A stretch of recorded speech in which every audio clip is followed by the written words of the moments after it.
नमस्कार भाई लोग, कैसे हैं आप लोग? उम्मीद करते हैं स्वस्थ होंगे, बिंदास होंगे। देखिए बीपीएससी एईडीओ की अगर बात करें तो एईडीओ की वैकेंसी आ चुकी है, फॉर्म भी भरे जा रहे हैं, है ना? अब इसमें आपको सिलेबस में आपको पता ही है क्या है। हम जो आज बात करेंगे कि वो रीजनिंग की बात करेंगे और आपको रीजनिंग के सिलेबस है ना, कि रीजनिंग का अप्रोच क्या होनी चाहिए, सिलेबस क्या होनी चाहिए और हम किस तरीके से उस पे क्या करें, एक भी क्वेश्चन क्या करें छोड़े नहीं। अगर बीपीएससी देखिए एएसओ की बात करें तो आप देखे होंगे कि सबसे ज्यादा टॉपिक नंबर रिलेटेड से आया है। नंबर रिलेटेड कहने का मतलब क्या कह सकते हैं, नंबर सीरीज कह सकते हैं, मिसिंग नंबर कह सकते हैं, क्लासिफिकेशन कह सकते हैं। तो ये सारे टॉपिक पे हमें बिल्कुल बहुत ज्यादा ध्यान देने की जरूरत है। अगर हम इस पे कमांड कर लेंगे, देखो टारगेट तो एक ही रखना है कि जितने भी क्वेश्चन आ जाए उसमें से एक भी आपका छूटना नहीं चाहिए, है ना? और हमारी अप्रोच ऐसी होनी चाहिए कि भाई उसमें ज्यादा हमें समय भी ना लगे, क्योंकि मैथ और रीजनिंग दोनों है आपके। ठीक है, इसके बात करते हुए हम आपको चलाते हैं कि भाई रीजनिंग में देखिए पहले सबसे पहले सिलेबस की जानकारी लेते हैं। ठीक है, किसकी सिलेबस होगी क्या क्या। ठीक है, सिलेबस आज हम डिस्कस करने जा रहे हैं वो रीजनिंग के सिलेबस के बारे में डिस्कशन कर रहे हैं। अब देखिए, सबसे पहला मैंने आपको बताया था कि सबसे अधिक अगर आया है तो किससे टॉपिक से आया है, तो नंबर सीरीज से आया है। और अगर नंबर सीरीज की बात कर रहे हैं तो हमें ये अगर क्वेश्चन कि अगर 50 क्वेश्चन भी आ रहे हैं तो लगभग लगभग 4 से 5 क्वेश्चन तो भाई कहीं नहीं जा रहे हैं, है ना? कितने क्वेश्चन? 4 से 5 क्वेश्चन तो कहीं नहीं जा रहे हैं। यानी कि हमें ये चीज समझ में आ गया कि भाई ये 4 से 5 क्वेश्चन अगर पूरे करने हैं, अगर आपने बीपीएससी एएसओ का अगर देखा होगा पेपर, तो आपको ये समझ में आ गया होगा कि इसमें से एक नंबर से ऐसा था जो कि बनने में बहुत समय ले लिया था। ठीक है, सिंपल सी बात, अगर हम वहां तक पहुंच जाएंगे, ऑब्वियसली कि हमारी अप्रोच क्या हो जाएगी, अच्छी हो जाएगी। अगर हमें अप्रोच अच्छी करनी है तो आपको कुछ नहीं करना, बस एक ही चीज करना है कि बस जितना क्वेश्चन सॉल्व कराया जाएगा उतने करने हैं और जितने प्रैक्टिस सीट दिए जाएंगे वो सारे के सारे सॉल्व करने हैं। लेवल की टेंशन आप मत लीजिए, वो हमने ऑलरेडी ले रखा है। ठीक है, अब देखिए दूसरा मैंने क्या बोला, टॉपिक था रिलेशन, है ना? रिलेशन से भी अगर एएसओ की बात की जाए तो देखिए 3 से 4 क्वेश्चन एएसओ में इस तर्ज पे कह रहा हूं क्योंकि एग्जाम एएसओ का भी बीपीएससी ने लिया था और आपका एईडीओ का भी एग्जाम कौन लेगा भाई, बीपीएससी लेगा। तो इस तर्ज पे मैं एएसओ के रेफरेंस मान करके कि जिससे ज्यादा क्वेश्चन आए और क्वेश्चन पूछने की प्रोबेबिलिटी, है ना? अल्फाबेट सीरीज बिल्कुल, है ना? सीरीज के अंदर आपके अल्फाबेट से भी क्वेश्चन पूछे जाने की सबसे ज्यादा उम्मीद है ना?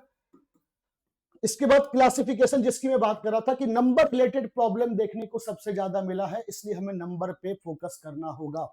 हमें नंबर सीरीज हो, चाहे एनालॉजी हो या मिसिंग नंबर हो या क्लासिफिकेशन हो, ठीक है, इस चीज पे हमने ज्यादा फोकस करके आपको बताया है। रैंकिंग से भी आपको क्वेश्चन देखने को मिलेंगे, बिल्कुल, है ना?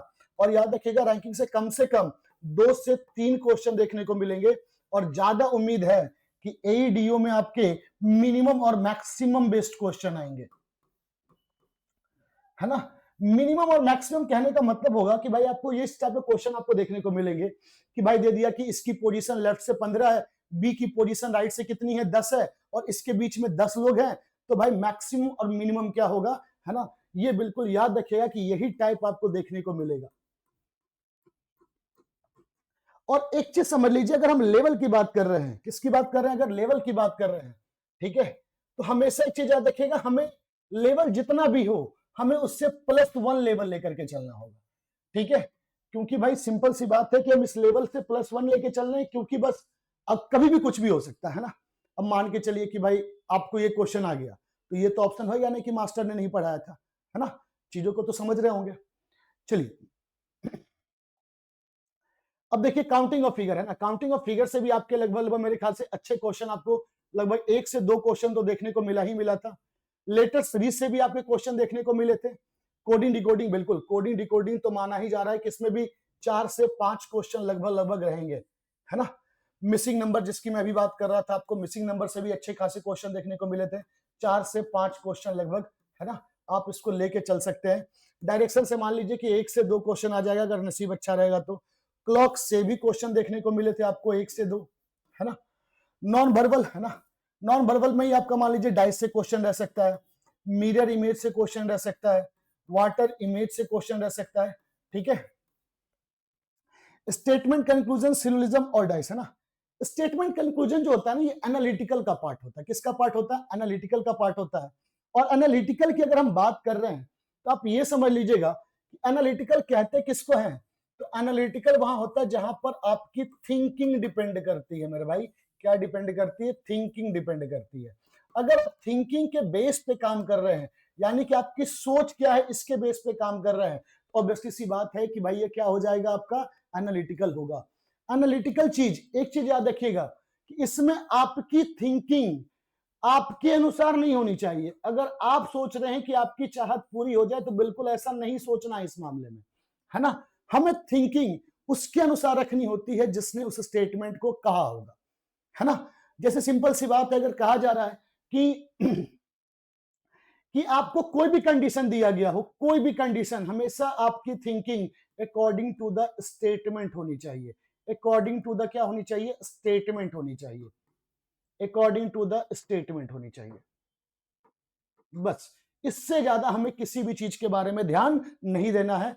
अब देखिए, आपका मैथमेटिकल ऑपरेशन से भी क्वेश्चन पूछा गया था।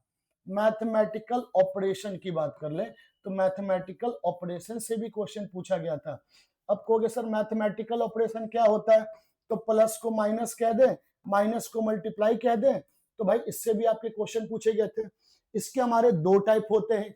एक होता है जो कि साइन इंटरचेंज या नंबर इंटरचेंज हो जाए, या साइन फिलर के बेस पे भी क्वेश्चन आ सकते हैं। तो हम इस सारे टाइप को इसके थ्रू कवर करेंगे।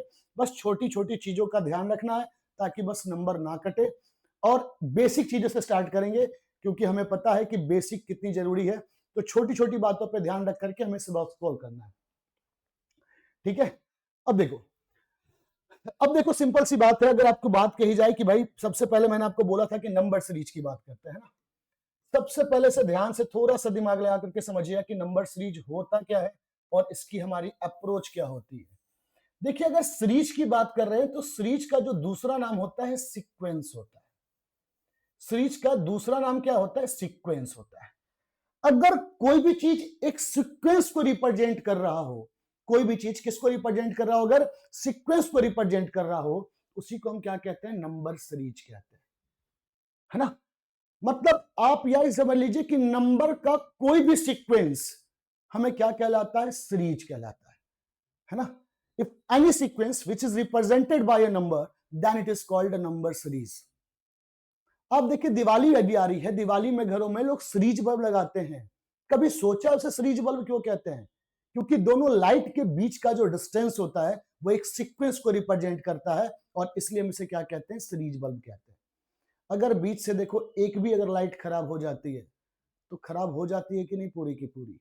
इसलिए सीरीज में अगर एक भी बीच का पॉइंट मिस हो जाएगा मेरे भाई, तो याद रखिएगा कि ये सीरीज आपकी पूरी की पूरी क्या हो जाएगी? खराब हो जाएगी। अभी तक देखिए, हम जो नंबर सीरीज को सॉल्व करते हैं ना, वो बेसिकली तीन मेथड से करते हैं अभी तक। पहला मेथड जो होता है जिसे हम क्या कहते हैं? एडिशन और सब्ट्रैक्शन मेथड। दूसरा होता है जिसे हम क्या कहते हैं? मल्टीप्लीकेशन और डिवीजन मेथड। और तीसरा होता है जिसे हम क्या कहते हैं? Layer method.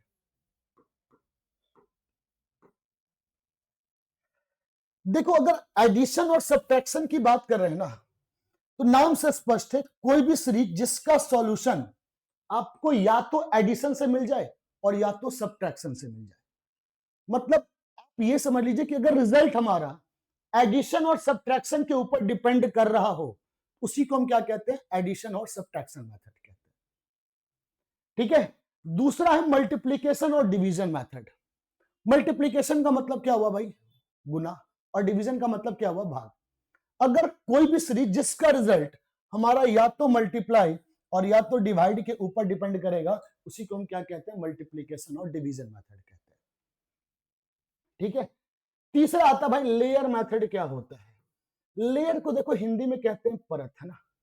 आज तक आप खुद सोच लीजिए कि अगर आपको कोई भी सीरीज मिलता है, जैसे आपको सीरीज मिल गया 8, 10, 12, 14, है ना। अगर आपको लेयर का मतलब होता है कि जब भी सीरीज मिलता है, सबसे पहला चीज क्या सोचते हो? कि भाई कुछ नहीं समझ में आ रहा, लग जाए कि सीरीज में सब कुछ बन रहा है ना। तो सबसे पहले आप इसका अंतर निकालते हो, हाँ या ना। अगर अंतर निकाले तो इसके बीच का अंतर कितना आ जाएगा? 2। इसके बीच का भी अंतर कितना आ रहा है? 2। और इसके बीच का भी अंतर कितना आ रहा है, 2, है ना। जैसे ही अंतर निकालते हैं तो क्या होता है, हमें समझ में आने लगता है कि हो क्या रहा है। अब एक चीज समझो, यहाँ 2 का अंतर है, यहाँ 2 का अंतर है, यहाँ 2 का अंतर है, तो नेक्स्ट भी कितने का अंतर होगा, 2 का अंतर होगा। लेकिन हर बार ऐसा नहीं होता कि हम एक बार अंतर निकालते हैं और हमें समझ में आ जाता है कि हुआ क्या।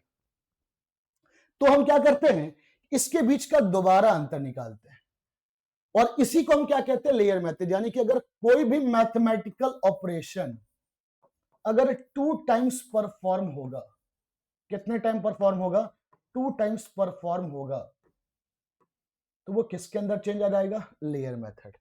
लेयर मेथड को हम ब्रह्मास्त्र मेथड भी कहते हैं। मतलब अगर आपको कुछ नहीं समझ में आ रहा, 3-4 बार अंतर निकालिए, कुछ ना कुछ तो वहां से रिजल्ट आ जाएगा कि भाई हो क्या रहा है ना। इसलिए इसे क्या कहा जाता है, ब्रह्मास्त्र कहा जाता है। मतलब अगर आप अंतर निकालते रहें, कभी ना कभी किसी ना किसी पॉइंट पे जाने के बाद आपको समझ में आएगा कि यहां पर हो क्या रहा है और करना कैसे। इसलिए हमने इसे क्या बोला है, ब्रह्मास्त्र। लेकिन होता क्या है ना कि इसमें हमारे पास ना बहुत ज्यादा समय लग जाता है। ऑब्वियसली है, जब कैलकुलेशन ज्यादा करेंगे तो हमारे पास समय भी तो ज्यादा रहेगा, और कैलकुलेशन की स्पीड आपसे बेहतर आपकी कोई नहीं समझ सकता, ना मैं ना आप। अब देखा जाए, अगर हम नंबर सीरीज की बात करें तो सबसे पहला चीज आता है एडिशन और सब्ट्रैक्शन मेथड। एडिशन और सब्ट्रैक्शन मेथड, देखिए ध्यान से होता क्या है ये। अगर किसी भी एक नंबर से दूसरे नंबर के बीच का अंतर ना तो ज्यादा बढ़ रहा हो और ना ही ज्यादा घट रहा हो, है ना। यदि पहले नंबर, ये फर्स्ट नंबर हो गया, और ये क्या हो गया, सेकंड नंबर। यदि पहले नंबर से दूसरे नंबर के बीच का अंतर देखिए ना तो ज्यादा बढ़ रहा हो और ना ही ज्यादा घट रहा हो, इसी को हम क्या कहते हैं, एडिशन और सब्ट्रैक्शन मेथड कहते हैं। दूसरा होता है जिसे हम कहते हैं मल्टीप्लीकेशन और डिवीजन मेथड। ठीक है, याद रखिएगा, इसमें आपका के टाइप का ग्राफ बनता है। कौन से टाइप का ग्राफ बनता है, के टाइप का। यानी अगर किसी भी कांस्टेंट स्पीड से ये बढ़ रहा होगा, है ना, मतलब देखते हैं लगातार बढ़ते रहता है कुछ इस टाइप से, ये मल्टीप्लीकेशन। और अगर ये घट रहा होगा तो ये क्या हो जाएगा, डिवीजन हो जाएगा। अगर किसी भी कांस्टेंट स्पीड से क्या हो रहा होगा, बढ़ रहा होगा, तो क्या हो जाएगा, मल्टीप्लीकेशन। और अगर घट रहा होगा तो क्या हो जाएगा, डिवीजन हो जाएगा। अब को सर ये क्या है, ये है आपका identification. How to recognise the series, that is the identification part of a series.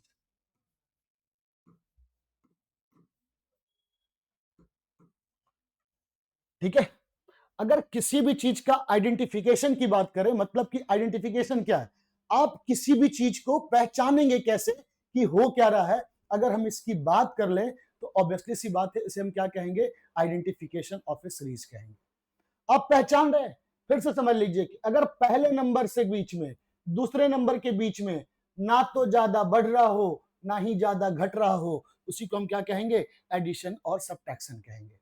क्या कहेंगे, एडिशन और सब्ट्रैक्शन कहेंगे। अगर सेम चीज कहा जा रहा है, समझिएगा ध्यान से, अगर किसी भी नंबर के बीच में आपका कांस्टेंट स्पीड से बढ़ रहा हो, इसे हम क्या कहेंगे मेरे भाई, मल्टीप्लीकेशन। और घट रहा हो तो इसे हम क्या कहेंगे, डिवीजन कहेंगे।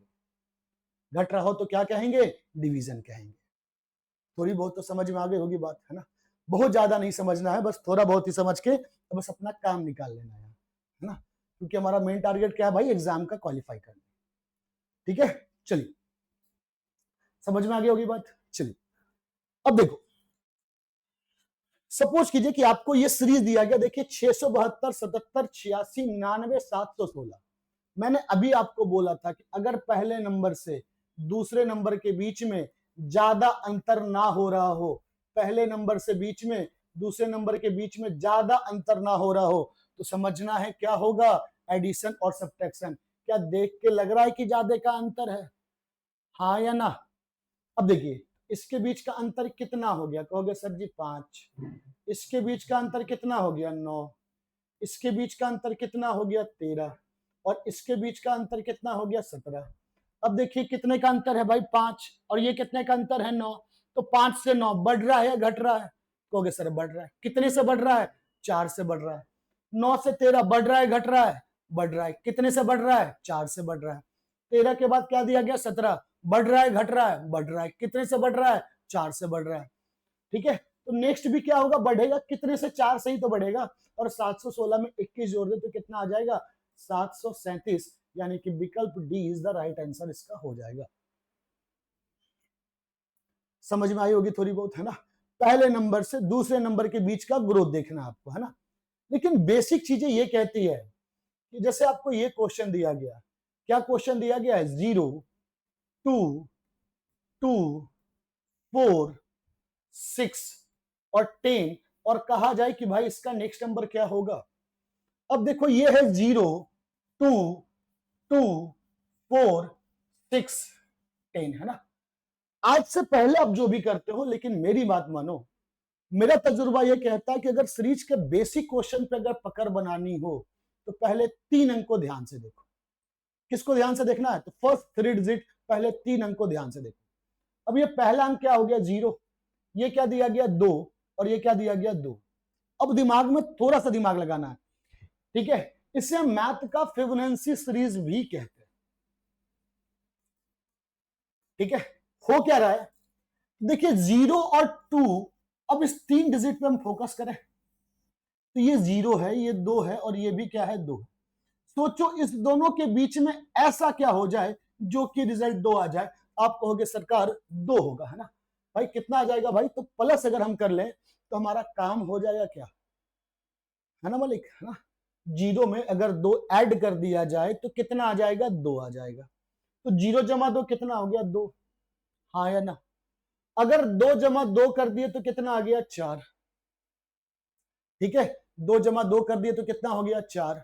सेम चीज 2 जमा 4 कर दे तो कितना आ जाएगा? 2 जमा 4 कर दे तो कितना आ जाएगा? 6 आ जाएगा। हाँ या ना?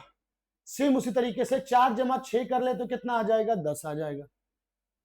ठीक है, 4 जमा 6 कर ले तो कितना आ जाएगा? 10, है ना? सेम इस तरह से नेक्स्ट नंबर क्या होगा? अगर 6 में 10 ऐड कर दें तो कितना आ जाएगा? 16 आ जाएगा। बिल्कुल आ जाएगा। और इसी बेस पर आपका एक क्वेश्चन ही रहेगा। इस बात को याद रखिएगा कि हमने पहले फिबोनाची सीरीज कहते हैं इसे, जिसमें पहले 2 नंबर का एडिशन तीसरे नंबर के बराबर हो। चीजें समझ में आ रही है? थोड़ी बहुत, थोड़ी बहुत तो आ रही होंगी, है ना? तो क्या करना है? पहले 3 नंबर पे फोकस करना है। 0 + 2 क्या क्या दे दिया? 2, 2 + 2 कितना दे दिया? 4, 2 + 4 कितना हो गया? 6, and 4 + 6 is 10, so the next number is 6 + 10 is equivalent to 16. Now is it clear? चलिए नेक्स्ट देखते हैं। अब देखो क्या करेगा, अगर आयोग थोड़ा सा भी ऐसे क्वेश्चनों में मान लो दिमाग लगा दिया, है ना? अगर आयोग ने ऐसे क्वेश्चनों पे दिमाग लगा दिया तो देखिए आपके साथ करेगा क्या वो, है ना? क्वेश्चन वही रहेंगे, जज्बात वही रहेगी, बस मंजिल बदल जाएगी, है ना? क्या होगा? क्वेश्चन वही रहेगा, जज्बात भी वही रहेगी, लेकिन मंजिल बदल जाएगी। कहने का मतलब है उत्तर बदल जाएगा, है ना? देखिए हो क्या रहा है। आप अगर पहले 3 डिजिट को ध्यान से देखिएगा तो ये 0 है मेरे भाई, ये 2 है और ये 2 है। आप कहोगे सर यहाँ प्लस किया गया होगा। बिल्कुल मैं आपकी बात से सहमत हूं कि 0 में अगर आपने 2 जोड़ दिया तो वो 2 कहलाएगा, है ना?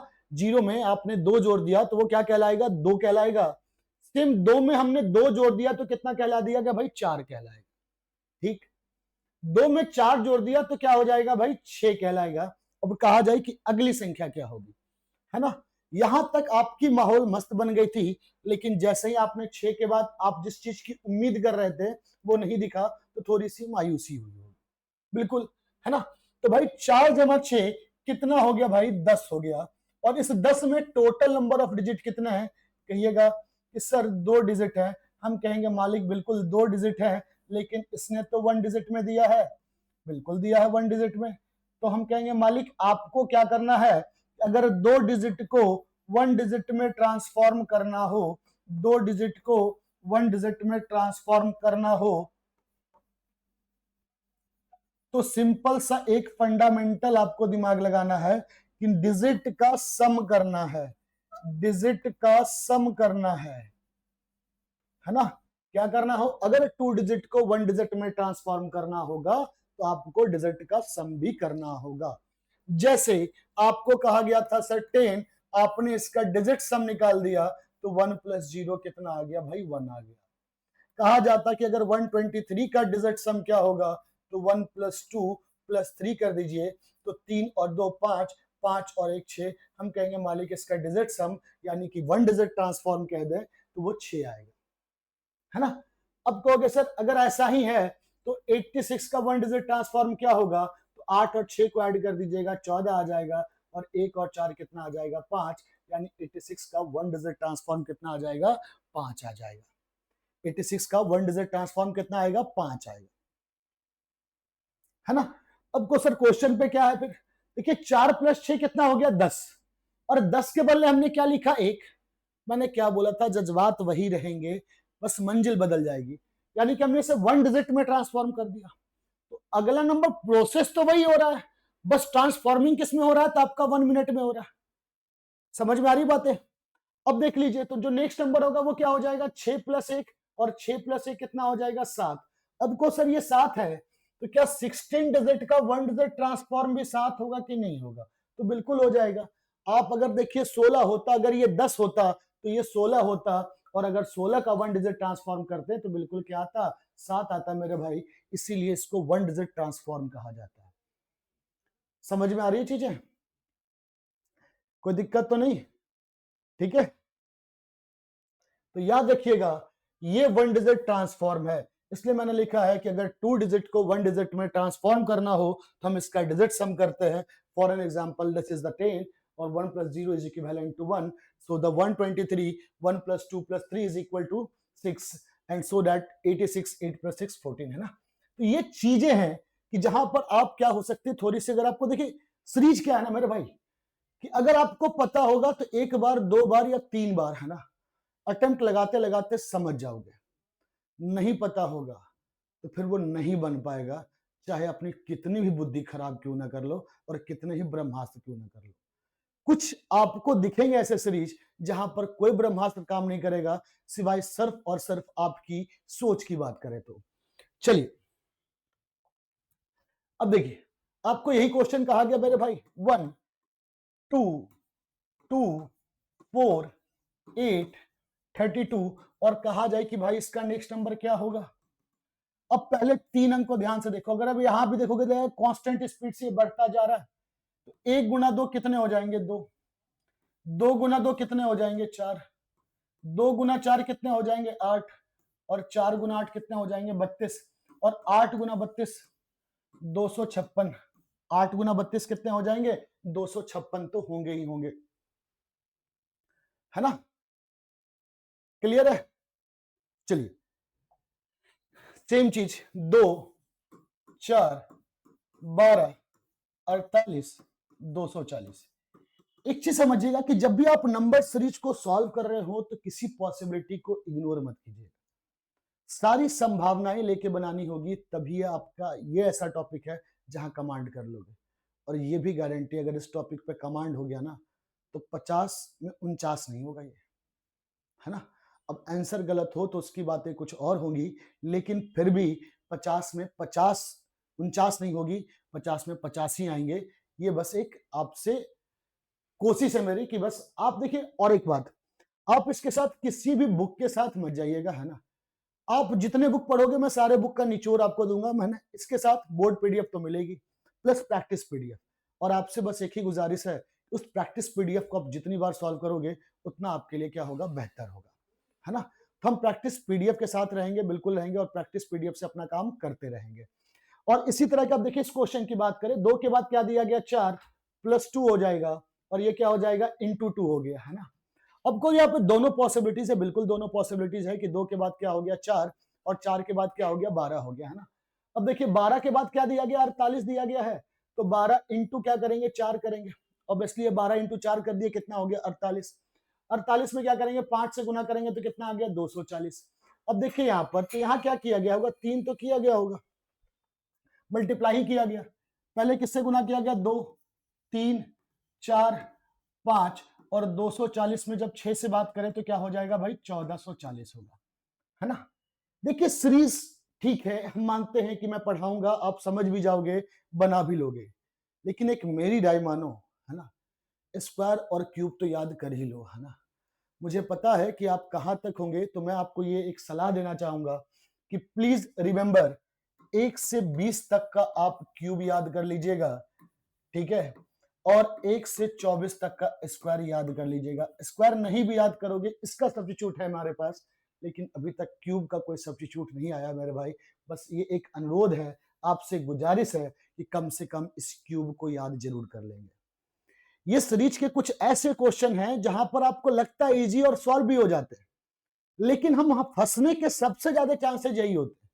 अगर जहां तुम फंस रहे हो, अगर वहीं से तुम्हें सबसे पहले निकाल दिया जाए, तो सारी रास्ते तुम्हारे लिए आसान हो जाएंगे, है ना। तो इसी तरीके से आपको सारे क्वेश्चन मिलेंगे, सारे डाउट। मैं फिर से कह रहा हूं, प्रैक्टिस पीडीएफ, आपको कोई बुक लेने की जरूरत नहीं है, हमने सारे बुक का निचोड़ करके दूंगा आपको, ठीक है। इसलिए निश्चिंत रहें, आराम से आप इस नोट्स के साथ जुड़े, है ना। मिलते फिर अगले क्लास में, तब तक के लिए धन्यवाद। जय हिंद।